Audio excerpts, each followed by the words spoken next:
اگه خرابش کنم چی میشه؟ کات میشی. کات برو. خب سرت تو استوریمه. بایسا عشقم، من اذیتت نمی کنم. بیا برامون کیف منو بدید.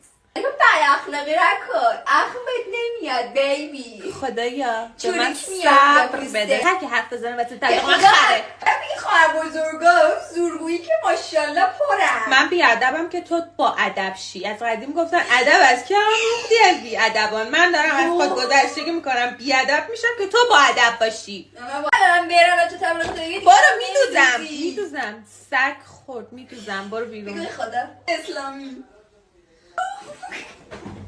مامان بگو بیاد بیرون، دیر شد. قسم